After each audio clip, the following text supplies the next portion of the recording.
On September 2nd, 1983, Jimmy Lee Gray faced execution by a cyanide gas chamber in Mississippi for the crime of kidnapping, sodomizing, and killing a 3-year-old girl. During that time, he was also on parole for a 20-year sentence for killing his girlfriend when he was 18 years old. Some consider his execution to be one of the most botched in U.S. history. Jimmy Lee Gray was born in Whittier, California, September 25, 1949.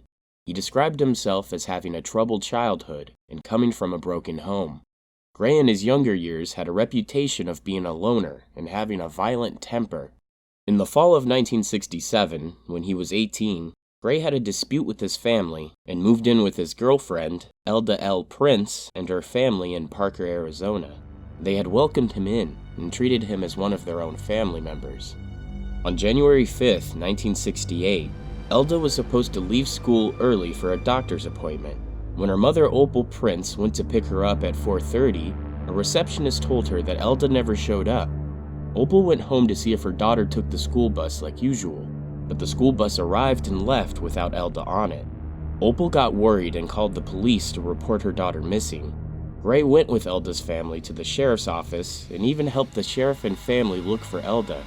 While searching, the sheriff noticed that Gray's shoes seemed dirtied up from water and mud. He became suspicious and took Gray into questioning the next day. Gray eventually led them to her body that was in a culvert near the Colorado River. His shoes matched the prints found at the scene of the crime. He had strangled Elda and sliced her throat. He met her after school, and as they were walking home, Elda made fun of his sexual impotence and he lost his temper. He was charged with second-degree murder and was sentenced to 20 years to life in prison, but was paroled only after 7. His trial judge disagreed with his parole and felt that he was still a dangerous person. Despite this, he was released. After his release, he moved to Mississippi, where he killed his second victim, 3-year-old Dorisa Jean Scales. On June 25, 1976, he lured Dorisa to his apartment to play with kittens. He then kidnapped her, taking her to a remote location on the Mississippi Gulf Coast, 20 miles away from her home in Pascagoula. Her parents reported her missing around 5 p.m. Gray lived in the same apartment complex as her parents did, and was questioned by police after some neighbors said that they had seen Dorisa with a man who lived in the apartment complex that had a red Volkswagen. When Gray returned to the apartment complex, police noticed the bottom of his pants were wet. He tried to tell them that he had been swimming in the complex's pool, but after more questioning and pressuring from police, he admitted that he had took Dorisa for a ride to the countryside, and that he had touched the little girl. He also told them that she had wandered off on her own and fell into a shallow ditch. Then he rescued her from the ditch while she was still breathing, and put her into the trunk of his car.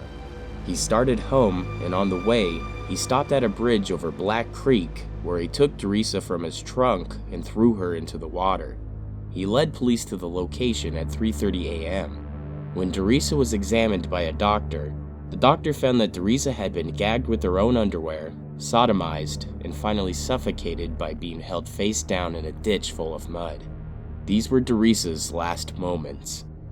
In his first trial in 1976, he was charged with first-degree murder and sodomy. It only took an hour for the jury to convict and sentence him to death by gas chamber. The Supreme Court reversed the verdict, and he got a new trial in 1978. This time he got to personally address the jury, but they were not convinced and felt the death penalty was justified. This would remain the verdict despite numerous appeals that would be made by Gray, his attorneys, and the reverends and chaplains he befriended while in the Mississippi State Penitentiary. They described him as being sensitive, shy, gentle, bright, and troubled. Reverend Joseph B. Ingle, who loved Gray as a brother, described him as being a devout Christian who had committed crimes, who was intensely aware of his responsibility of his actions, and sought help in getting the treatment he needed to keep himself from ever committing those actions again. A series of appeals delayed the execution for about 7 years.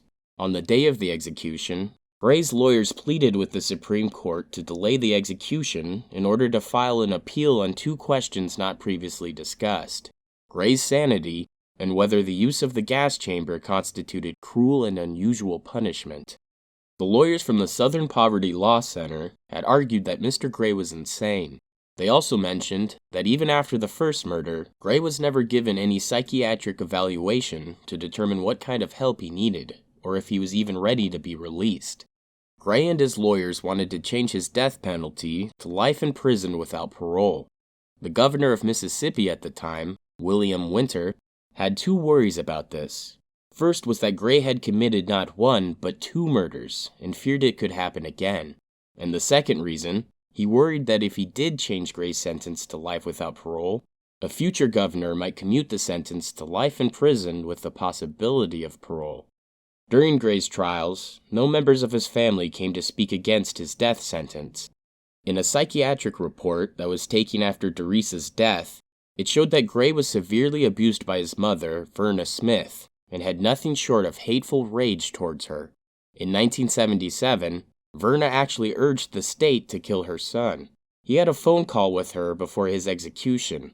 His maternal grandma said, "I hold Jimmy's mother in the state of Arizona to be just as responsible as Jimmy." Richard Scales, Dorissa's father, made the following remarks about Gray's execution. "I'm glad it's happening. It should have been done years ago. Even in prison, he had been able to talk, breathe, and laugh, and he had taken all these things away from my little girl. He didn't have the right to continue living." Opal Prince, the mother of Elda, hailed the day as our big day and said that his execution was overdue. "It should have been done in 1968 in Arizona," she said. "I know I come on hard, but this is a hard thing. With all the jail overcrowding, let's get rid of people like him and make room for the people who can be rehabilitated. I've put better dogs to sleep than that man," said Miss Prince, who was director of rabies and animal control in Mojave County. On September 2, 1983, a few hours before death, Gray was accompanied by Reverend Joseph B. Ingle and 5 other ministers who joined him for a last meal. Gray had a last meal of rice, enchiladas, tacos, refried beans, burritos, a salad, strawberries, and milk. He shared his meal with the ministers, who also brought Gray a pizza.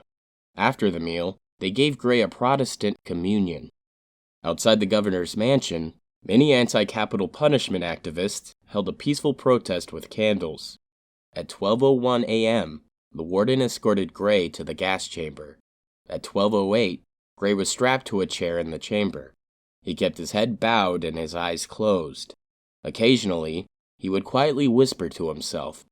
Though he spoke no last words to the witnesses in the viewing room, he was said to have apologized beforehand for his crimes. At 12:12 a.m., the door to the chamber was sealed. The executioner, T. Barry Bruce, who was also a school custodian, turned the lever of cyanide crystals that would drop into some acid underneath Gray's chair. A white cloud started to rise, and Gray appeared to take a deep breath. Shortly after, his head slumped, and he looked to be unconscious. Suddenly, his head jolted back up, and he began having convulsions. There was no head restraint, and as Gray convulsed, he repeatedly slammed his head into a metal pole that was behind his chair, making loud clanging sounds and causing the chamber to vibrate. His face was contorted, and his hands were clenched. Reporters in the viewing room counted each of his gasping moans up to 11. After 8 minutes of this, the warden made everyone leave the viewing room while the horrifying scene went on. As they were exiting, Gray's convulsions continued, and his head turned to the side with his eyes open and rolled back in his head. Doctors who were monitoring his heartbeat the whole time said that Gray was actually dead after 2 minutes, and unconscious after 30 seconds. They defended that it was a humane death.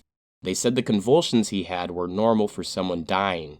Prison officials said Gray died of cardiac arrest at 12:15 a.m.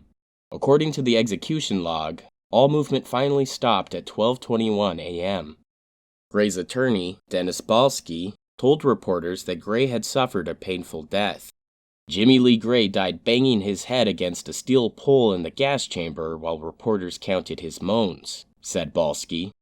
There were also reports that the executioner was drunk. This led some to believe the execution was botched. Gray's execution caused a lot of controversy on whether death sentences were humane or not. Mississippi eventually passed a legislation making lethal injection the main method of execution for inmates sentenced after July 1st, 1984. The ministers Jimmy Gray befriended took his remains to their church to bury him and give him a private service. He was 34 years old.